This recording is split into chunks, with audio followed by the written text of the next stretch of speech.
Henry Cucalón, asambleísta por el Partido Social Cristiano. ¿Qué le puede decir a usted, doctor Carlos Julio Emanuel? En primer lugar, un saludo a Henry y felicitarlo por sus brillantes intervenciones en la Asamblea, quiero decirlo públicamente. Quisiera preguntar, Henry, ¿qué es lo que está pasando al interior de una Asamblea donde se disputan comisiones? Me voy a referir concretamente a la de los trabajadores. Un episodio raro, por así decirlo. Se nombró al asambleísta Tayano, luego hubo otro nombramiento y posteriormente ha habido un reclamo por parte de 7 de los 12 integrantes de esa comisión de que la señora Carrión, que aparece nuevamente en la palestra presidiendo una comisión de las tantas que ha presidido desde la época del correísmo, se le ha pedido pues, que dé un paso al costado. ¿Qué nos puedes decir de ese ambiente que se vive al interior de la Asamblea y por qué ocurren este tipo de cosas? Buenos días, un gusto como siempre compartir aquí con usted, Javier, doctor Emanuel, y un saludo para todos los oyentes de Radio Centro. Sí, ese es el reflejo de lo inexplicable. Por eso es que lamentablemente los ciudadanos se sienten defraudados de su Congreso, de su Asamblea Nacional. Tenemos un mandato claro que es luchar y trabajar por la seguridad de la gente, no hay leyes. Por el empleo de la gente, no somos facilitadores, porque el empleo es una suma, un conjunto de medidas, fundamentalmente del gobierno, de decisiones, etcétera, pero también de un apoyo de carácter legislativo. Fiscalización a medias. ¿Qué es lo que se quiso hacer? Nosotros propusimos un cambio de rumbo, no un cambio de nombres en la Asamblea, principalmente para estos 2 últimos años. Esa propuesta lamentablemente no caló. Sin embargo, nosotros hemos dicho, estamos predispuestos, más allá de acuerdos de quién es el presidente de la Asamblea o no, estamos predispuestos a trabajar por una agenda básica y mínimo a favor del empleo de los ecuatorianos. Están nuestras capacidades, están nuestros votos, está ahí nuestro contingente. En la Comisión de los Derechos de los Trabajadores está gente de las características de Cristina Reyes, Vicente Tayano. Cualquiera de los dos puede haber sido presidente de la comisión. De varios partidos, inclusive del movimiento Creando Oportunidades, Roberto Gómez, votaron por el señor Tayano, que sin duda alguna tenía mejores credenciales, capacidades, vocación, intelecto para manejar esta comisión que ahorita es imprescindible mejor trayectoria largo para ser un aliado de la prosperidad y de los cambios legales que se necesitan para que la gente que tenga empleo no los pierda y para que esos miles y miles de bachilleres y jóvenes profesionales que se gradúen tengan una oportunidad, que es lo único que quieren, una oportunidad. Pero fruto de este acuerdo, lamentablemente, en vez de estar el acuerdo a favor de la gente, es acuerdo a favor de esta serie de minucias, el Pleno, para mí de carácter ilegal, ilegítima, contrariando la ley de la Constitución, lo dejó sin efecto y nombraron a la cuota que era la señora que usted menciona. Más allá de mi respeto personal, difiero con ella como presidenta de la Comisión de los Trabajadores. ¿Qué es lo que pasa ahorita, doctor Emanuel? Ellos creen que la gobernabilidad se impone, se decreta. No, la gobernabilidad se construye en el día a día, dejando a un lado la desconfianza y tratando de encontrar las convergencias. Y es obvio que ese ambiente no existe en la comisión. Y hay una mayoría de legisladores que le han solicitado que dé un paso al costado porque creen que bajo su liderazgo no van a llegar a ningún lado y nosotros queremos trabajar. Esa es la situación al día de hoy. No es un tema personal, es un tema a favor del país. No vemos las características, no vemos las condiciones y encima quieren seguir imponiendo porque dicen que a mí el Pleno me puso Tuti, me puso Cookie. Eso no le interesa, sino cuáles son los elementos para poder trabajar. Y esa es una comisión muy importante. Vela por los intereses de los trabajadores y vela por los intereses también de los jubilados. Así que esa es la situación. Esperemos que llegue también a un norte. Existe la predisposición, pero esas son las circunstancias, doctor. Esta señora Carrión, está siendo apoyada por el gobierno nacional, por la ministra del Interior. Así es que sí, está esa funcionando. es parte. Mire, esa es parte del acuerdo, que yo no le veo nada de malo a los acuerdos políticos per se. Mi problema no es con quién se vota, doctor. El problema es para qué se vota. Y yo he reiterado públicamente, porque yo me expreso a través de mis intervenciones y mi discurso en la Asamblea, el hecho que nosotros no hayamos sido parte de ese acuerdo de asignación de autoridades, porque no estamos de acuerdo que el señor Listardo, más allá que le deseo todos los éxitos del mundo, sea el presidente de la Asamblea, porque consideramos que hay muchas mejores personas para ocupar ese puesto, para poder liderar la Asamblea, para poderla conducir, que es lo que se necesita. Sin embargo, nosotros tenemos un acuerdo conceptual. Todo lo que sea a favor de la reactivación económica, que sea a favor de que el sector privado sea el motor de la economía y los cambios legales que haya que hacer, a favor de la generación de empleo, y hemos sido bastante enfáticos en señalarlos. Por ningún lado dinamizar el sector laboral puede ser sinónimo de precarizar.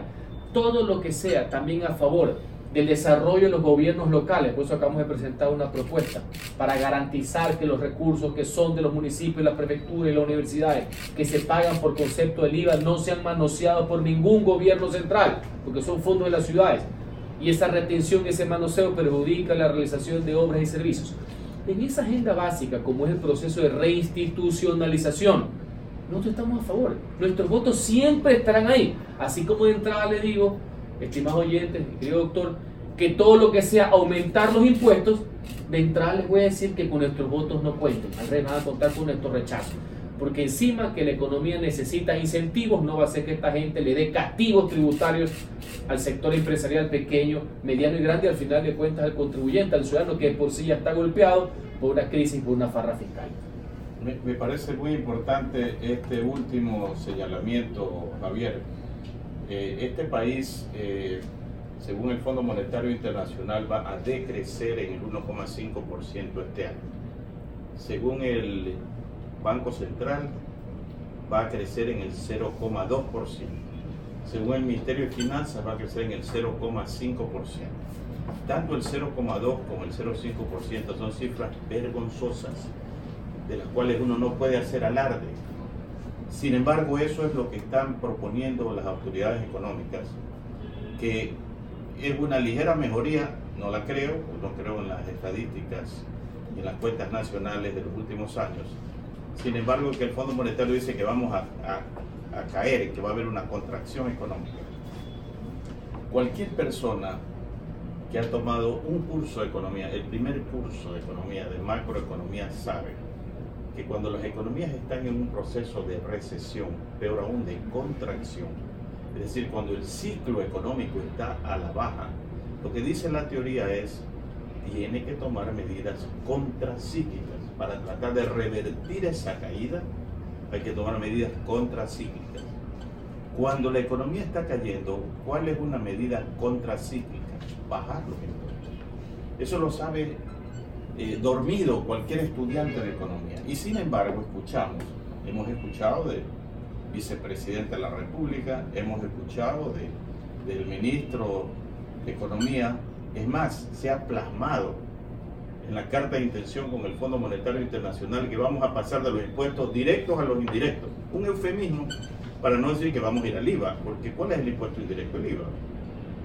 Entonces, ¿cómo es posible, Henry, que se plantee una medida de esta naturaleza, que es como darle un tiro de gracia a la economía ecuatoriana, cuando lejos de haber cumplido con la promesa de campaña de crear 500.000 nuevas plazas de trabajo, hemos perdido 320.000 en estos últimos 2 años? Es decir, tenemos un déficit, comillas, de 820.000 plazas de trabajo frente a lo que se prometió y frente a la realidad. ¿Cómo es posible que se intente? Agradezco la decisión que realmente es para beneficiar al pueblo ecuatoriano de no más impuestos, pero ¿cómo es que se siguen planteando este tipo de cosas? Fruto, me imagino, de la desesperación, porque eso no puede ser ninguna planificación. Meterle la mano a los bolsillos de los ecuatorianos siempre será malo, peor en momentos de apremio, peor en momentos de crisis, peor cuando el ciudadano no ve que su contraparte, que es el Estado, haga ningún sacrificio y quiere, insisto, que la cuenta, que la farra, la pague el ciudadano. De un modelo estatista, dirigista, intervencionista y despilfarrador, que con lotería petrolera ya sabíamos que era inviable, y sin la autoridad petrolera, obviamente es insostenible. Claro, llevamos 2 de los 4 años de este régimen, que nació como la consecuencia del anterior, porque nunca le escuchamos nada distinto, que las consideraciones políticas hicieron este distanciamiento, que es lo que le permite sobrevivir al gobierno. Explico, que le den oxígeno, y que se han demorado 2 años en entender el cambio del modelo, que ellos le llaman no recibir la mesa servida, sino que estaba literalmente quebrada. Pero esa es la responsabilidad que tiene un estadista. Dejar de llorar sobre lo pasado, peor cuando uno ha sido parte activa de ese pasado, porque a veces uno los escucha en situaciones pareciera que estaban pues en la estratosfera más o menos. Una cosa es lo político y lo económico, y usted sabe, doctor, lo económico está ahorita por encima de lo político. La gobernabilidad y la estabilidad es la consecuencia del éxito económico y que la gente pueda vivir mejor, de que haya prosperidad continua y principalmente para los más pobres. Entonces, como gran tema, quieren sacar como naipe, quieren sacar el tema de los impuestos. Y en este caso, vienen con el eufemismo, los directos, indirectos, pongámosle, los disfrazados, por así decirlo. ¿Me explico? Señores, encima que el sector privado ha sido vapuleado a lo largo de los últimos años, que ha sido asfixiado, por decirlo menos, y lo que necesitamos es oxígeno, porque regular jamás será estrangular. Darle reglas claras de seguridad jurídica, más allá que veo ciertos espasmos, porque no les queda otra, hay que ver si es que en verdad creen eso. Le van a dar un semejante palazo ahorita a la economía, al contribuyente, al ciudadano con el IVA, así sea, por ahí dicen, pues no, X punto, a lo mejor es para hacerlo menos, pues después han de pensar que tenemos que estar agradecidos. No hay las condiciones económicas, no hay las condiciones políticas para semejante aventura. Usted lo ha puesto bien. En semejante momento de recesión, por decirlo menos, ¿cómo se les va a ocurrir eso? Solo será por una necesidad de carácter fiscal.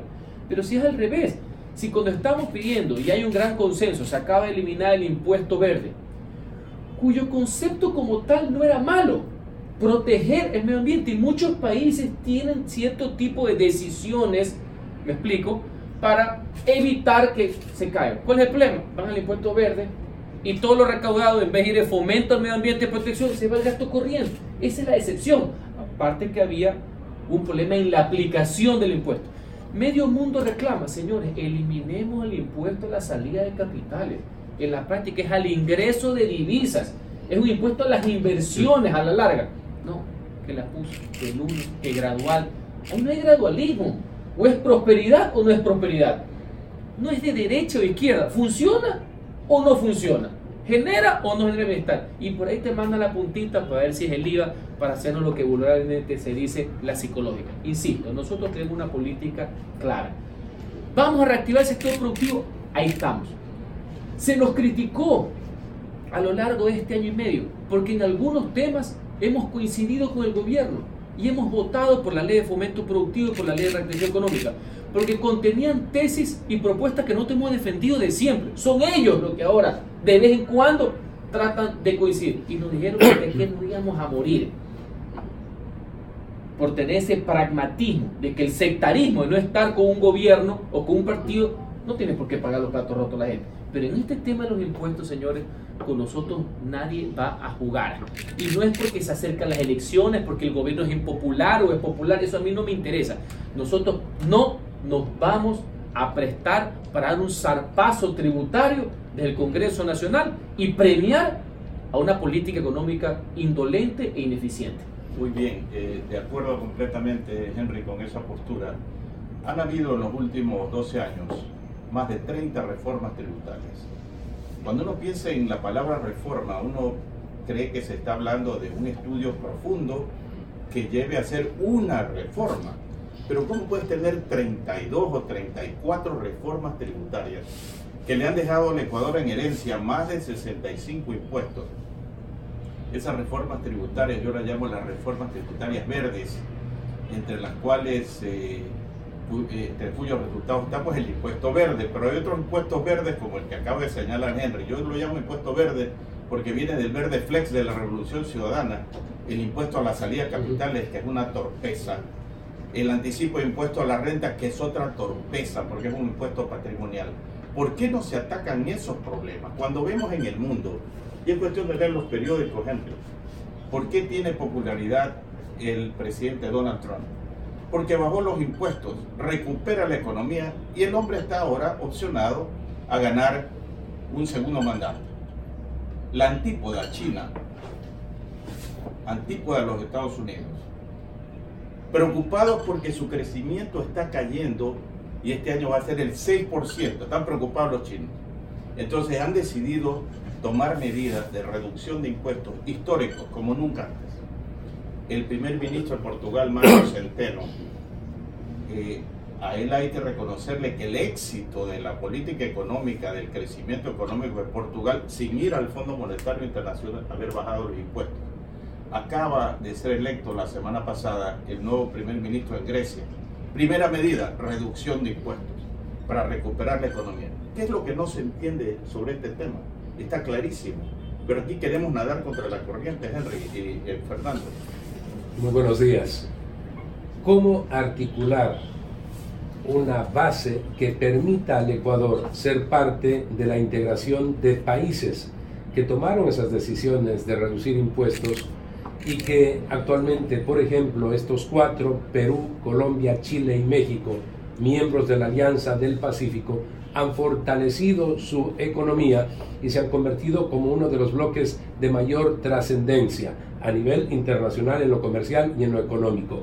Pero como el Ecuador, que había sido observador y que ahora tiene la posibilidad de cambiar de estatus y ser digamos un miembro asociado, por alrededor de un año tendrá que estar en ese estatus para posteriormente ser un miembro íntegro de esa Alianza del Pacífico. ¿Cómo lo va a hacer si, por ejemplo, el Ecuador tiene impuesto a la salida de capitales, lo que significa un impuesto al ingreso de capitales? Luego, todos los impuestos que tiene el Ecuador que deforman definitivamente lo que debe ser el comportamiento tributario de un país. ¿Cómo vamos a ser miembros los ecuatorianos? Este anuncio lo ha hecho el presidente de la República, Lenín Moreno, que fue parte de la cumbre la semana anterior en Lima, Perú, al cumplir 10 años en la Alianza del Pacífico. El ministro de Finanzas dice lo propio, que caminamos hacia allá. Pero ¿cómo vamos a caminar si no estamos haciendo lo fundamental? Usted ya ha dicho, todo lo que sea fomento al trabajo, sí. Todo lo que implique liquidar la economía del país y de los ciudadanos, no, como por ejemplo el incremento de impuestos. Pero ¿cómo vamos a ser parte de eso que está funcionando extraordinariamente bien, como es la Alianza del Pacífico, si nosotros no modernizamos el sistema laboral, no eliminamos impuestos? Así no vamos a poder ser miembros. Quisiera, por favor, desde esa perspectiva y desde la Asamblea, ¿qué hacer para que no quedemos solamente en los discursos? Es correcto. Ahí hay una crasa incoherencia. Por un lado y por default, nosotros siempre sostuvimos que era necesaria la Alianza del Pacífico, pero este gobierno, que a la continuación del anterior, le daba la espalda a la Alianza del Pacífico por razones ideológicas y dogmáticas. Ya el segundo año se dan cuenta que es un paso necesario, que es un paso imprescindible. Pero cuando le decimos a nuestros socios, señores, aquí no hay seguridad jurídica, aquí no hay estabilidad tributaria, porque no solamente sería lo lógico bajar impuestos o eliminar los que no tienen razón de ser, como el impuesto a la salida de capital, sino que por lo menos los otros, los que tienen una naturaleza, como es el impuesto al valor agregado, el impuesto a renta, no subirlos para generar estabilidad tributaria y una política normativa estable y no propensa al caos, que eso obviamente intimida y pone nervioso a los mercados internacionales. Nosotros lo que necesitamos es inversión y fundamentalmente privada. Comprender esta ha sido una lucha incesante de que es el sector privado, pequeño, mediano y grande, el llamado a generar riqueza y empleo, no el Estado, no esa economía dirigista que tanto daño le hizo al país, esa filosofía correcta que el Estado es todo, el gran ogro filantrópico que decía Octavio Paz. Estamos luchando contra eso y en ese interín, inclusive en estos días que Guayaquil es sede de una reunión importantísima a nivel internacional como es la cita del BID, donde al Ecuador le corresponde, he leído la presidencia, el Ministerio de Finanzas, en la cita de gobernadores, ¿cómo puede ser posible que nuestra noticia sea que se están dando escaramuzas que a lo mejor aumentan impuestos? Eso es decir, en contravía de la lógica, en contravía de la historia. Tengamos mensajes claros, concretos. ¿Qué es lo que necesita? Certezas. Certezas tributarias, señores. Lo que tenemos que hacer es expandir la masa de contribuyentes. Que más personas, gracias a esa dinámica económica, puedan pagar impuestos. No que unos cuantos paguen mucho, sino que muchísimos paguen lo que deban pagar. Obviamente, es indudable. Yo no puedo negar que gracias a los impuestos bien cobrados, los justos, los necesarios, sin ninguna claudicación, es la herramienta que permite al Estado devolverle a la ciudadanía seguridad, educación y salud, que es lo fundamental, la razón de ser del Estado. Por eso a mí me preocupa que haya estas señales que no son positivas, que no abonan, que no ayudan. Así que, insisto, desde el Congreso Nacional nosotros reiteramos nuestra apertura a la reactivación económica. Sin ningún cálculo político, estaremos ahí, nuestros votos estarán ahí, nuestro contingente, nuestro apoyo estará ahí. Pero si eso es meterle la mano a los bolsillos de los cotidianos, señores, nuestra enérgica protesta contra ello. Y hay algo más que decía Henry, yo voy a tratar de graficarlo. Decía, y por el lado del gobierno, ¿qué es lo que se está haciendo? Bueno, el gasto corriente del gobierno nacional en los primeros 5 meses de este año, enero-mayo, comparado con los 5 meses del año anterior, creció el 8%, el gasto corriente. Entonces, ¿cómo se le puede pedir al pueblo ecuatoriano, sumido en un desempleo inédito, en medio de una contracción económica que ya le hemos comentado, que haga un nuevo esfuerzo a través de impuestos, que va contra toda técnica, contra toda lógica, cuando el gobierno aumenta el gasto corriente en el 8% en los 5 primeros meses de este año? ¿Qué se ha hecho sobre reestructuración de la deuda? ¿Qué se ha hecho para verdaderamente reactivar la economía? Porque lo que tú decías, Henry, es verdad. Para que tú aumentes el universo de contribuyentes, tú tienes que poner el sistema tributario en un nivel adecuado. Ecuador es un país dolarizado. Miremos cuál es el IVA en Panamá, cuál es el IVA en los Estados Unidos. Veremos que bordea el 7-8%. Y allí nadie evade. A medida que bajas los impuestos, la evasión se va esfumando. Es igual que el contrabando. Pon un arancel alto y el contrabando, las caletas van a prosperar. Baja el arancel, como Perú tiene 2% flat, Chile tiene 5% flat, se terminó la evasión, se terminó el contrabando. Pero antes de despedir a Henry en esta interesante entrevista, yo quisiera preguntarle, ¿hasta dónde crees tú que va a llegar la Asamblea Nacional en un tema que también es de palpitante interés nacional, que es la fiscalización? ¿A quiénes y de qué manera se va a llevar adelante esta fiscalización? Para mí la posición siempre es clara y se lo dice alguien que ha participado en todos los procesos políticos de juicios y fiscalización, en algunos inclusive como interpelante. Aquí no puede haber medias tintas. No puede ser que la fiscalización es buena cuando es contra otros, correísmo incluido, y me parece muy bien, y no cuando es contra uno, ahí no les gusta. ¿Y por qué digo esto? Por el caso de la ex canciller Espinosa y del actual ex ministro de Salud, también apellido Espinosa. Ahí ya no les gusta. No, por ahí no va el baile. O ahí sí coincidimos con el tema del Consejo de Participación, que valga la aclaración, el Consejo de Participación es sinónimo de descomposición institucional. Es engendro antidemocrático que no tuvo razón de ser y que ahora tiene una caricatura como presidente, cuyas actuaciones, y digo actuaciones entre comillas, son claramente al margen de la ley y van a ser sujetas de sanciones legales y de sanciones de carácter político, pero por el deber ser, no es porque tampoco no le gusta el gobierno, no, es por el deber ser. Eso es importante. Nosotros hemos tenido una actitud firme, contundente en esa materia. Y quería complementar algo antes que se vaya la idea. Cuando estamos hablando de este tema tributario, económico, y tratamos de hacerlo de la manera más sencilla posible, ¿qué es lo que se requiere? normas claras, precisas, de cumplimiento obligatorio e inflexible. ¿Cuál es el problema latinoamericano, ecuatoriano y populista en particular? Normas rimbombantes de cumplimiento flexible. Esa es parte de nuestra cultura. Y en lo tributario, es más, a la larga, ¿quién termina pagando todos estos tributos? Gran parte.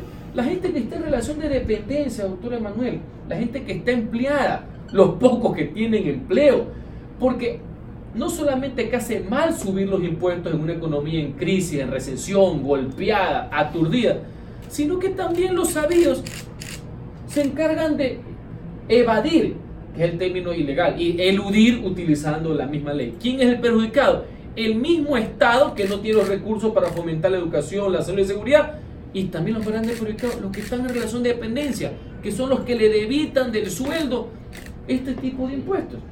¿Cómo frenar a tiempo el que, por ejemplo, avance el correísmo? Que se dice por parte de analistas, un editorial de Simón Espinosa, cuidado, se viene el correísmo, está cerca más o menos, dice algo así Simón Espinosa, y él da las razones, y yo creo que efectivamente puede ser así. Yo también he tenido este tipo de comentarios. Cuando vemos que este Consejo de Participación, que nunca debió haber existido en el pasado, y peor el actual, este Consejo de Participación empieza a nombrar ya delegados en las provincias, o sea que está avanzando y todos sabemos cuál es su propósito, su fin, simplemente lograr algunos cambios, generar estructuras para que la impunidad campee en el Ecuador y retorne Rafael Correa, el involucrado en todos los actos de corrupción que han sido denunciados. ¿Cómo frenar esto a tiempo? Porque con los discursos solo no cabe,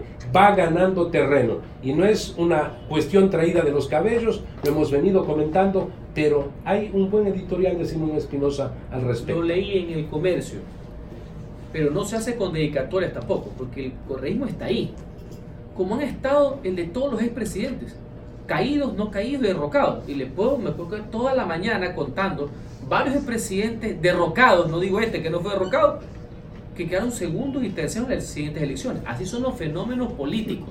Ojo, lo que hay que hacer es hacer las cosas bien. Permítame que agregue, en Argentina la señora Cristina Fernández tiene 20 causas, tiene 7 órdenes de prisión, va a ser candidata a la presidencia de la República, ya no hay manera de frenar aquello, y hay una serie de políticos... Pero si Lucio Gutiérrez sacó 30% después de haber sido derrocado. Bueno, hay una serie de políticos que están presos vuelta, y van a ser candidatos. Más le ha sacado a Correa, más.